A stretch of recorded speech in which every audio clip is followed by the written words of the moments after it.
اب اصل روایت آپ کے سامنے بیان کرنا ہے، جس کے لیے یہ رسول خدا کا، جیسے کہتے ہیں نا انا مدینۃ العلم وعلی بابھا، تمہید جو ہے وہ علی سے سنے، اصل کلام رسول خدا کا ہے، ہاں، جس کے لیے ہم نے امیر المومنین کے کلام کو انہوں نے کہا نا جو دروازے سے نہیں آتا وہ چور ہوتا ہے، ٹھیک ہے نا۔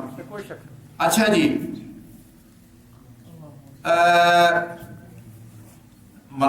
راوی امام جعفر صادق علیہ السلام، ان ملکا من بنی اسرائیل قال، بنی اسرائیل کے ملکن ملکن، ملک فرشتے کو کہتے ہیں، ملک بادشاہ کو کہتے ہیں، ٹھیک ہے نا۔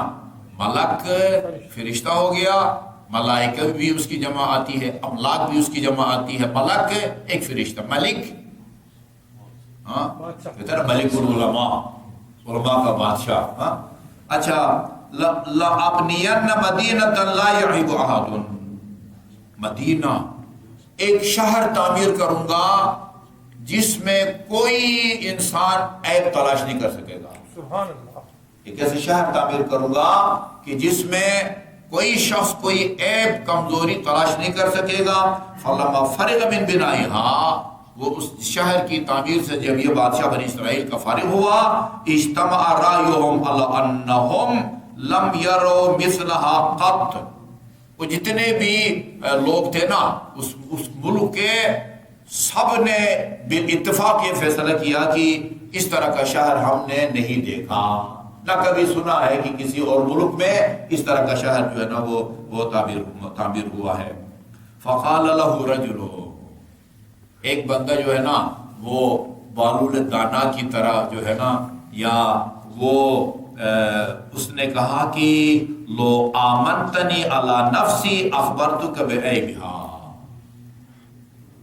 اگر میری جان کو جو ہے نا کوئی خطرہ نہ ہو تو میں اس کی کچھ کمزوریاں ہیں ان کی نشاندہی کرتا ہوں، ٹھیک ہے نا۔ یہ کہتے تھے مجھے امان ہے، میری جان کو کوئی خطرہ نہیں ہے، تو میں آپ کو بتاتا ہوں کہ اس میں کیا خبر۔ فقال لک الامان، ٹھیک ہے، اور جو کہنا چاہتے ہو کہو، تمہاری زندگی کو کوئی خطرہ نہیں ہوگا۔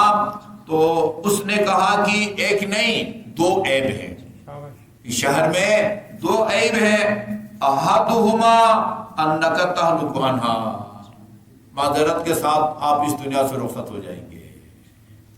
سب سے پہلے اس کا عیب یہ ہے کہ آپ اس دنیا میں نہیں رہیں گے، ہلاک ہو جائیں گے۔ والثانی انہا تخر من بعدک، آپ کے جانے کے بعد یہ شہر جو ہے نا یہ کھنڈر میں تبدیل ہو جائے گا۔ سب سے بڑی یہ دو بنیادی اگر اس میں کمزوریاں نہ ہوتی نا تو دنیا میں اس کی کوئی مثال نہیں تھی۔ لیکن نہ آپ نے زندہ رہنا ہے اس شہر میں بسنے کے لیے، نہ اس شہر نے جو ہے نا ہمیشہ آباد رہنا ہے۔ اچھا جی، ثم اچھا فقال الملک، اچھا بادشاہ نے کہا وَأَيُّ عَيْبٍ أَعْيَبُ مِنْ هَذَا، اس سے بڑا اور عیب کیا ہو سکتا ہے؟ ہاں۔ ثم قال فما نصنع، اسے کہا کہ اب بتاؤ کریں کیا، اب کیا کریں، اب کیا کریں؟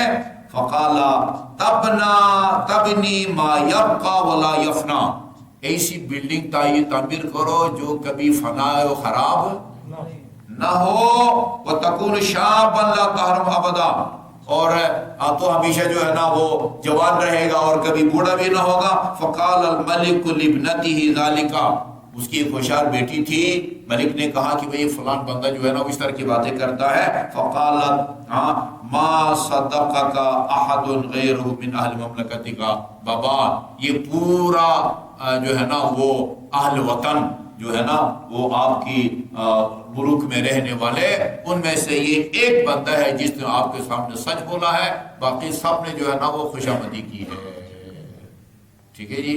ہاں، وہ کیا ہے؟ ہمیشہ کا گھر، ہمیشہ کا گھر یہ مسجد ہے، ہمیشہ کا گھر وہ ہسپتال ہے۔ میں ایسے کتنے ایسے ہوں گے ہمارے ملک میں جن کے پاس نہ زمین کی کوئی کمی ہے نہ پیسہ کی کوئی کمی ہے۔ میں جانتا ہوں، آپ بھی شاید جانتے ہوں گے، نام لینے میں کوئی حرج نہیں ہے، اسوہ ہیں، اسوہ نمونہ ہے ایسے لوگ ہم لوگوں کے لیے نا۔ ملک خادم حسین کھوڑا کے تھے، ملک خادم حسین کچھ عرصہ اسلام آباد میں بھی رہے، لاہور گلبرگ میں بھی ان کا مکان ہے، کھوڑا میں بھی ان کا مکان ہے۔ انہوں نے کھوڑا شہر کے اندر اپنے مخمس مال امام سے نہیں، یعنی 1,00,000 روپیہ اگر بچت ہے تو اس میں سے 20 روپیہ خمس نکالا، پیچھے جو 80,00,000 روپیہ جو پاک رقم ہے، اپنے پاک رقم سے مکمل امام مسجد، مکمل امام بارگاہ بنا کے بینک میں اتنا پیسہ کھول کے رکھا ہے کہ جس سے مسجد کے اخراجات جو ہے نا وہ چلتے رہے۔ یہ بندہ مرا نہیں ہے بندہ، ہاں یہ اسی لیے کہتے ہیں کہ من سن سنتا حسنتا فلہ اجر من بہا، وہ تو مسجد بنا کے چلے گئے، اب قیامت تک کے وہ جتنے لوگ اس مسجد امام پڑھیں گے، جتنی اس مسجد کے اندر مجالس ہوں گی، فضائل بیان ہوں گے، مسائل بیان ہوں گے، وہ جتنے نماز پڑھنے والے، مجلس پڑھنے والے، سننے والوں کو ثواب ملے گا، اتنا ہی اس خوش قسمت کو بھی ہمیشہ قیامت تک ملتا رہے گا۔ صلی اللہ علیہ محمد وآلہ الطیبین الطاہرین۔